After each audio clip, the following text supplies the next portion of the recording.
Saludos liberales clásicos, sean bienvenidos una vez más a Fusionista Propone. Como siempre, todas las semanas me acompaña nuestro secretario general Jorge Chapas. Jorge, buenos días. Muy buenos días, Gabriel y amigos, aunque realmente no son tan buenos. Estamos en un momento de luto en Guatemala debido a este trágico accidente sucedido este lunes 10 de febrero. Lamentablemente los guatemaltecos nos levantamos con esta noticia, Gabriel, de este accidente en el cual han fallecido alrededor de 55 personas. Desde esta tribuna y en representación del Partido Fusionista queremos compartir con los familiares de las víctimas nuestras sinceras condolencias.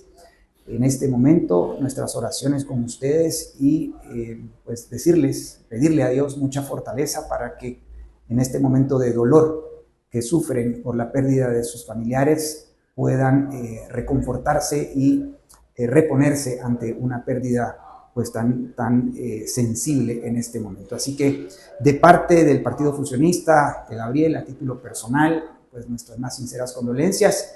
Y como políticos profesionales, no con el ánimo de ser oportunistas, porque no es el hecho, sino más bien como lo hemos venido haciendo desde hace muchos años ya, pues tratar de compartir las soluciones reales y definitivas a estos eventos que ciertamente son fortuitos o podrían ser fortuitos incluso bajo un sistema de gobierno limitado, Gabriel. Pero lamentablemente en Guatemala, un país donde no hay seguridad, justicia y obras de infraestructura física de alta calidad, pues estos eventos son la regla y no son la excepción. Y en ese sentido, pues nosotros como políticos profesionales queremos ofrecer una perspectiva liberal clásica de cómo hacer que estos accidentes sean evitables, ¿no? Y ese es tal vez el objetivo de este fusionista propone, hacerlos lo más evitables posible, ¿no? Porque hay hechos y hay condiciones y escenarios en los cuales básicamente no se pueden evitar estos accidentes, ¿no? Pasan o suceden en los países más desarrollados, posiblemente en los países con un ingreso per cápita muy alto, ¿no? Pero son poco frecuentes y eso es lo que debemos de intentar. Así que, pues queremos compartir esa visión, Gabriel, no sé, pues en esta oportunidad te lanzo la pregunta, ¿no? ¿Cómo crees que desde una óptica liberal clásica y fusionista podríamos evitar estos accidentes? ¿Cuáles serían tus primeros comentarios al respecto? Bueno, Jorge, sin duda lamentable tener que iniciar un Fusionista Propone así, lamentando la pérdida de vidas de guatemaltecos de bien, de familia y de trabajo a consecuencia de cómo el Estado está desconcentrado hoy por hoy en sus funciones, en las atribuciones que debiese de estar concentrado un gobierno para garantizar el resguardo de la propiedad, de la libertad y sobre todo de la vida de los guatemaltecos, ¿no? Yo sé que hay muchos análisis hoy por hoy en torno a este fatídico accidente, salen algunos expertos a dar entrevistas en torno a este tema y digamos, hay de todo, ¿no? Opiniones y un exceso de opiniones estatistas que hablan de cómo debiésemos de estar, digamos, previniendo estos accidentes y garantizando el acceso al servicio público, gratuito, de calidad y seguridad. Cuando no necesariamente pasa por eso, ¿no, Jorge? Creo que la visión liberal nos lleva a entender que dentro de una de las esferas propias del gobierno, la esfera pública, donde hemos manifestado nosotros que el gobierno se hace cargo de la seguridad, de la justicia y de obras de infraestructura públicas para un país, dentro del aspecto de infraestructura pública para el país entra el tema de ciertos controles que deben de existir en materia del transporte, sobre todo en estos casos, Jorge, debe de haber una regulación en torno a aspectos, digamos, son básicos, como el tema de la velocidad, el tema del control de algunas unidades, ¿no? Que bueno, a la final de cuentas nos servirían para evitar este tipo de incidentes o por lo menos reducirlos al mínimo posible. Nuestro colega, el licenciado Freddy Asensio, dice, no nos gusta hablar de las personas como cifras, y hoy eso es lo que tenemos en la mayoría del país, ¿no? Incidentes que reflejan eso, nos minimizan, convertirnos en cifras, víctimas de este sistema que, insisto, por estar desconcentrado en otras atribuciones, no presta atención a funciones que le son propias y naturales. Y en este caso creo que debiésemos de profundizar en eso, Jorge. Debiese de existir una legislación en particular que digamos, tenga cierto control sobre algunos aspectos en tema de transporte. Sí, efectivamente, nosotros solemos poner el énfasis en las leyes malas, ¿no? Sí. Pero también hacemos valer la necesidad de contar con leyes buenas. Y justamente una de esas leyes, consideramos, es la ley de tránsito, una ley que debiese de revisarse eventualmente y revisar sus reglamentos para ver si efectivamente hay pautas generales de conducta, digamos, en la movilidad y en el transporte de los ciudadanos a lo interno del territorio nacional. Ahora, sí es importante ver un poco más allá de las leyes, porque los analistas que tú señalas, que en estos días, en estas horas, pues hay muchos programas de opinión con estos analistas. El problema es que hacen énfasis en la ley como que si solo la ley pudiese resolver o prevenir al máximo este tipo de accidentes, de los cuales hablamos hoy porque sucedió ayer, ¿no? Y será tema tal vez de una semana. Y luego a esperar el próximo incidente trágico, lamentablemente. Yo estaba revisando algunas estadísticas y en el 2024 ocurrieron más de 8,000 eventos de esta naturaleza. No necesariamente terminaron en pérdida de vidas, pero 8,000 eventos o incidentes en carreteras es un tema que definitivamente merece analizarlo desde la óptica que tú planteabas, ¿no? En la medida en la que haya un gobierno limitado a sus funciones propias y naturales de seguridad y defensa, justicia y obras de infraestructura pública, el gobierno tiende a concentrarse y enfocarse en hacer lo que debe hacer, ¿sí? En hacer lo que debe hacer, y para eso efectivamente se necesitan alguna legislación, algunos reglamentos, incluso algunas instituciones, ¿no?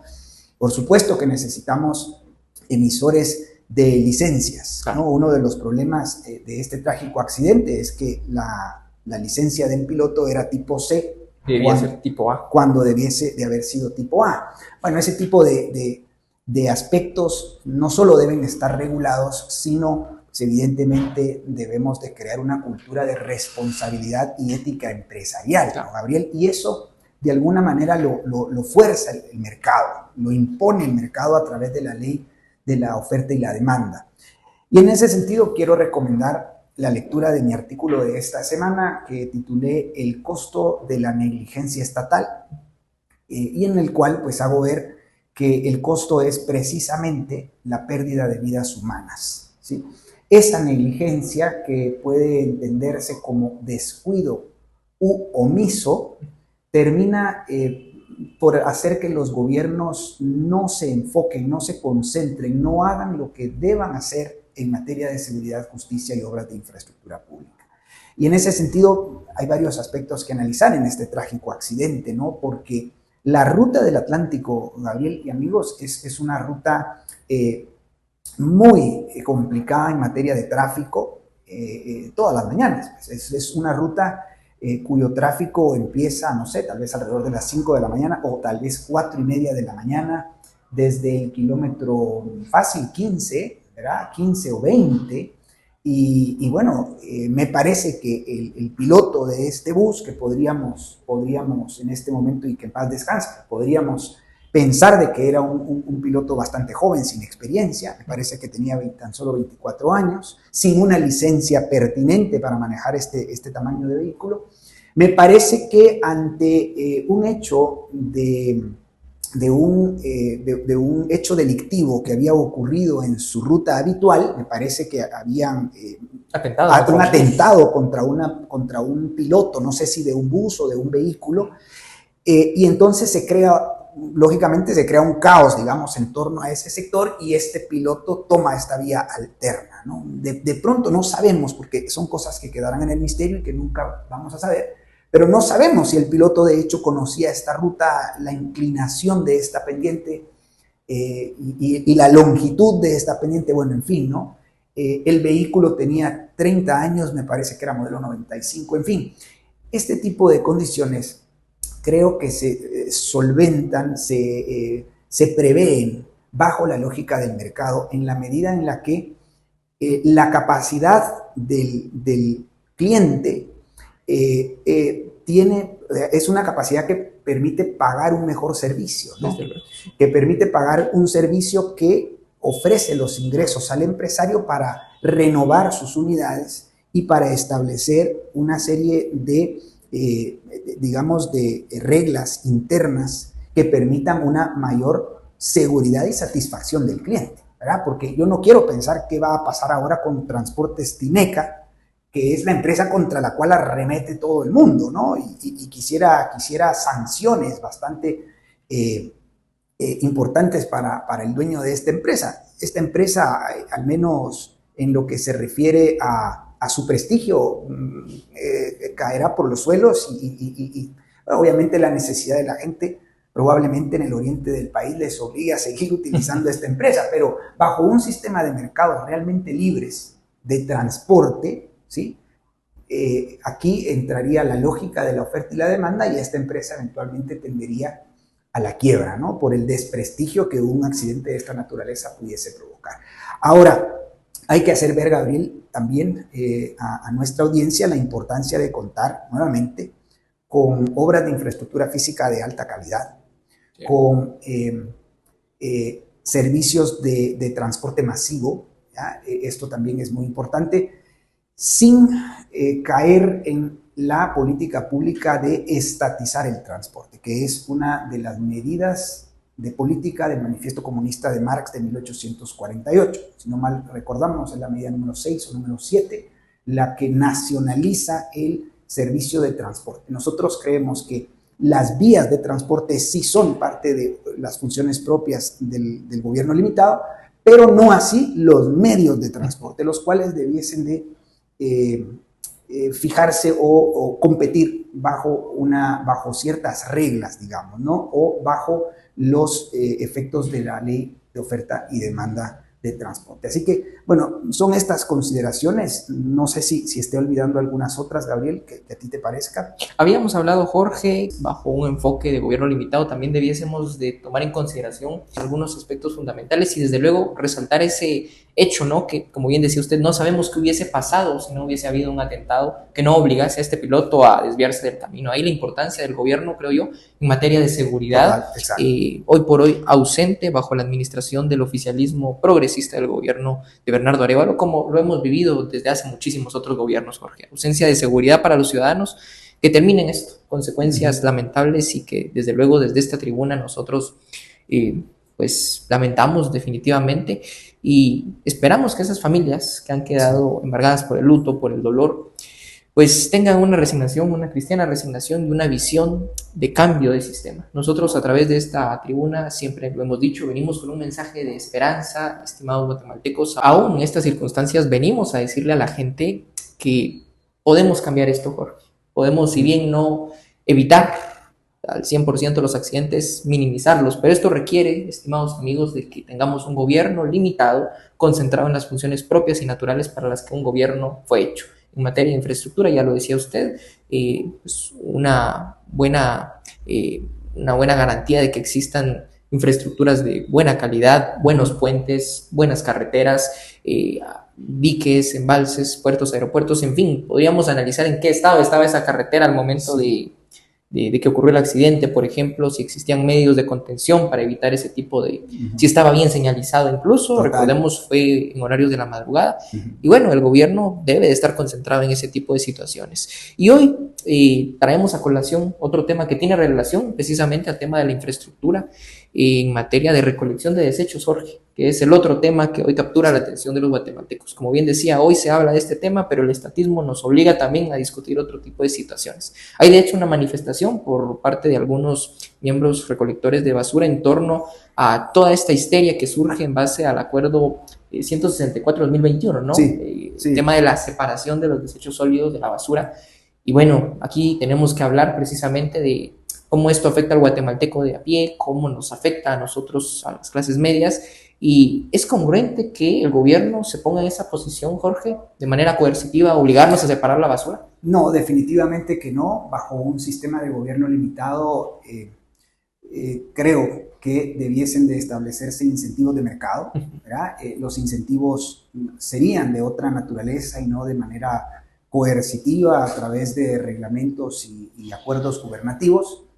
y pues evidentemente en Guatemala no existe la capacidad económica, digamos, para sostener una legislación, para cumplir con una legislación como esta, ¿no? Creo que uno de los argumentos de fondo más importantes es que esta legislación de alguna manera tendrá que ser cumplida por las clases medias, urbanas, básicamente la gente que vive en Ciudad de Guatemala y en algunos municipios aledaños, pero es evidente que las clases trabajadoras, las clases con menos recursos económicos no van a poder costear el cumplimiento de este acuerdo legislativo, ¿no? De este acuerdo gubernativo, perdón.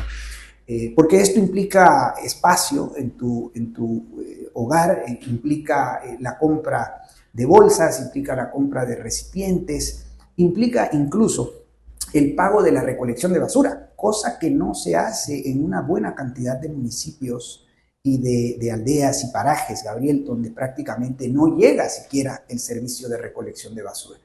Lo que pienso es que es una medida coercitiva que no va a tener el efecto esperado, sino al contrario, van a ocurrir pues consecuencias que en principio se buscaban evitar, en realidad van a suceder. Por ejemplo, la proliferación aún más de basureros clandestinos, ¿no?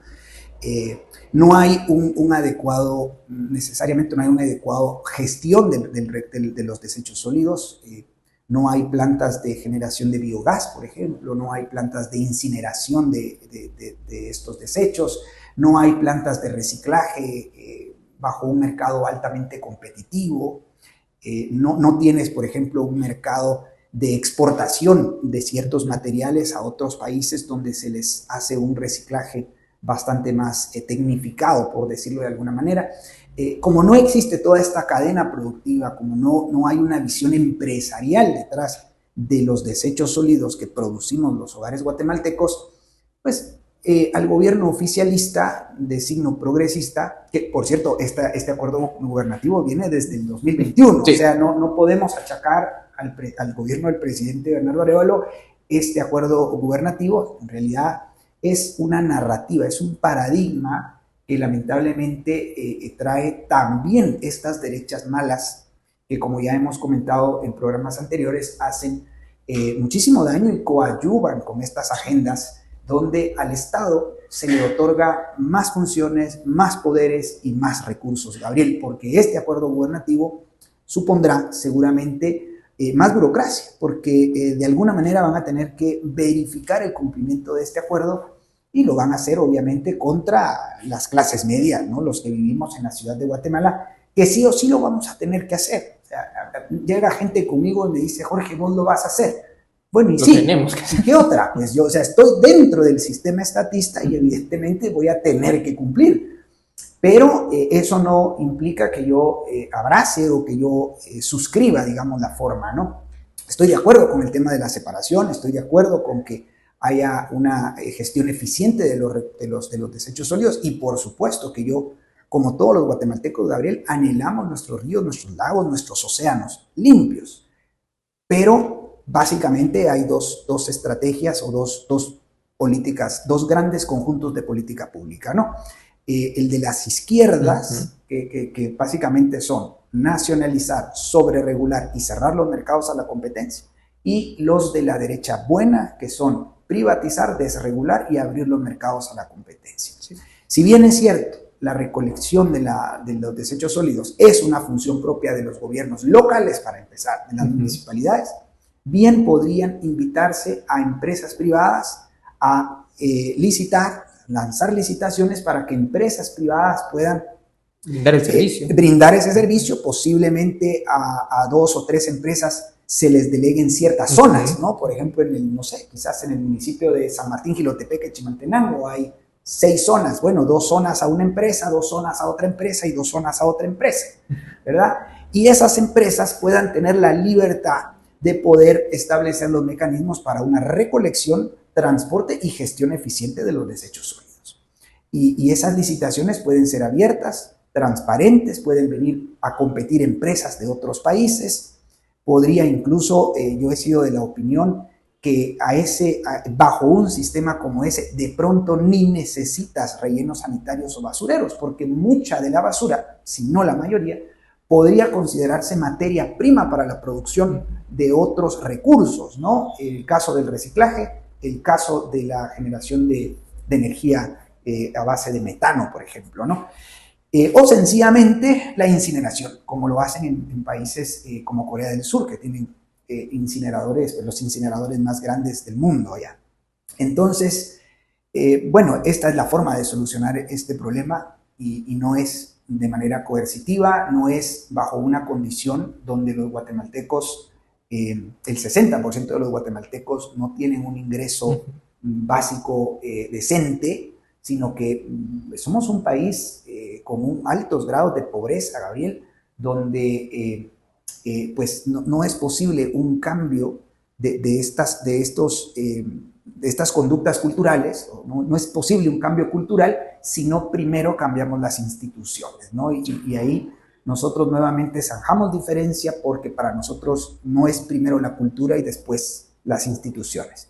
Hay que cambiar las instituciones en el amplio sentido de la palabra para que la cultura vaya forjándose a través de estas instituciones que deben ser moralmente válidas en la sociedad, ¿no?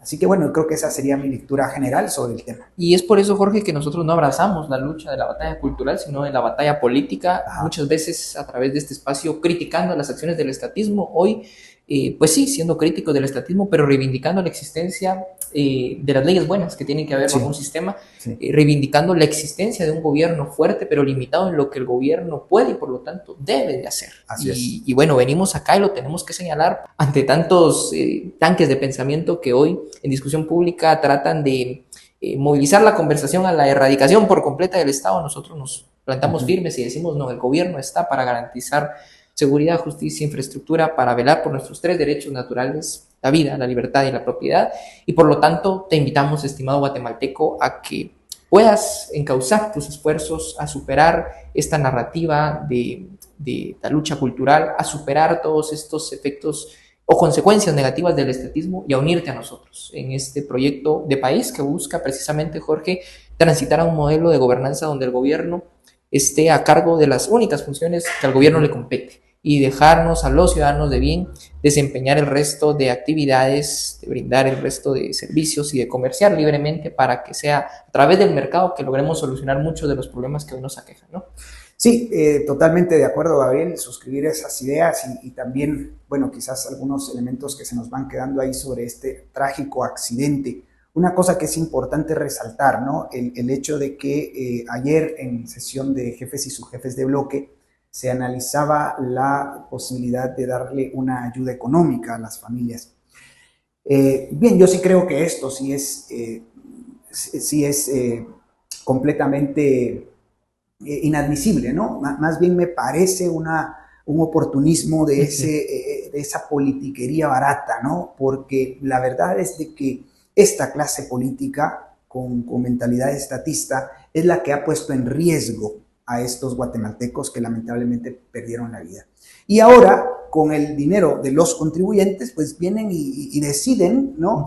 Darles una ayuda económica a estas personas. A mí me parece que eso no es lo que se debe hacer, ¿no? O sea, debemos de derogar las leyes malas, poner al gobierno en su lugar mediante una constitución decente, de signo liberal clásico, leyes buenas como una ley de tránsito y sus reglamentos que ciertamente debiesen de revisarse, obviamente una policía municipal de tránsito, quizás dentro del Ministerio de Obra Pública una dependencia altamente eficiente que vele por el cumplimiento de esa ley de tránsito, pero de eso a darle ahora una ayuda económica, me parece que eso no es conveniente, no es válido bajo ningún punto de vista, al menos creo que desde nuestra función como gobierno a la sombra y como Congreso funcionista a la sombra, nos opondríamos, porque esa no es la forma de paliar este caso fortuito, digamos, de un trágico accidente. Y más bien, pues son las organizaciones privadas, la iglesia, las familias, la comunidad, las que en este momento debiesen de hacerse cargo, digamos, de apoyar económica, psicológica y espiritualmente a estas familias, ¿no? Así que, pues, poner esto también sobre la mesa, Gabriel, porque es muy probable que se autorice esta ayuda económica con la cual nosotros no creemos que sea la solución, sino más bien la solución debe pasar por un cambio de sistema, por una transición al capitalismo, como tú bien has dicho, y pues por esforzarnos por tener obras de infraestructura física de primer mundo, ¿no? Tanto para evitar estos accidentes que terminan en tragedia, como para vivir en una ciudad limpia, ¿verdad? Y en una ciudad donde nuestros ríos, nuestros lagos y nuestros océanos pues también están limpios y sanos, ¿no? Definitivamente, Jorge, y que estas ayudas pues son pan para hoy, hambre para mañana. Sí. Las fotos de esas comunidades de donde venían estas personas, bueno, uno dice, esta gente se moviliza del oriente del país para... Imagínate, ¿sí? Porque allá no hay las oportunidades. Exactamente. Podríamos aquí entrar en la discusión, en el análisis de cómo la centralización de muchas oportunidades en la ciudad capital obliga a la gente a correr esos riesgos, estimados guatemaltecos, con el capitalismo de verdad y bajo un modelo de verdadera descentralización funcional, legal y fiscal. El capitalismo va a llegar a esos municipios. Y no te tendrías que desplazar 4 o 5 horas desde San Antonio La Paz para así. Yo creo que es un tema medular el que has puesto sobre la mesa y es la centralización de la economía, ¿no? Sí. Debemos descentralizar la economía, debemos apostar por el federalismo completo, legal, funcional y fiscal, por la desregulación de los mercados, para que hayan oportunidades de empleo en San Antonio La Paz, para que hayan en todos estos municipios de los cuales viaja la gente 4 o 5 horas, sí. Tiene que levantarse a las 3 de la mañana, Gabriel. Yo escuchaba un testimonio impresionante, a las 3 de la mañana se levantaba el señor para tomar el bus a las 3:30, estar en su trabajo hasta las 7:30, o sea, no, es que el estatismo te quita la paz, te quita el sueño, te quita el tiempo, te quita la vida, ¿no? Y por eso tenemos que cambiar de sistema, estimados amigos. Y la invitación es para ustedes, guatemaltecos de bien, de familia y de trabajo, que anhelan una Guatemala diferente, al igual que Jorge y un servidor, para que puedan apoyarnos en esa búsqueda de la transición de sistema, para que puedan coadyuvar con la causa de la transición al sistema de gobierno limitado y mercados libres que propone Fusionista. Y para ello la invitación es no solo a que te suscribas a este canal de YouTube, no solo a que dejes un like, un comentario, sino que te preafilies con nosotros y nos brindes los apoyos necesarios para garantizar que podamos convertirnos en ese partido político que logre representar estos intereses genuinos de convertir a Guatemala en una potencia mundial con seguridad, con justicia y con obras de infraestructura dignas y necesarias para la gente de bien. Entonces, Jorge, la invitación es a que la gente se sume a nosotros, así es, que nos siga en redes sociales, que apueste por apoyar este proyecto político de país y que logremos impulsar ese cambio de sistema tan necesario para nuestra Guatemala, ¿no? Invitarlos al curso de Fusionismo y las 5 reformas, que es un curso de formación para la acción política. Nosotros no somos una entidad académica, no obstante tenemos una secretaría de formación y estamos conscientes de que debemos crear una demanda política, y para eso pues compartimos nuestros conocimientos en materia de ciencia política, economía, filosofía, derecho, historia, con todos estas disciplinas que son afines a la ciencia política. Así que invitadísimo, vamos a colocar el link en la descripción de este video para que pues te puedas sumar a la próxima cohorte o promoción de este curso, y también invitarte a que te preafilies en nuestra página web www.fusionista.gt. Hay un botón azul muy característico, muy visible. Puedes hacer clic ahí y dejarnos tus datos para nosotros ponernos en contacto y ver cómo te puedes involucrar. Así que sin más, Gabriel, nos despedimos, no sin antes dar nuevamente nuestras más sinceras condolencias a los familiares de estas personas que han perdido la vida en este trágico accidente. Nuestras oraciones con ustedes y pues como siempre decimos, ¿no? Hacemos camino al andar, sin prisa pero sin pausa, con Dios y con la verdad por delante.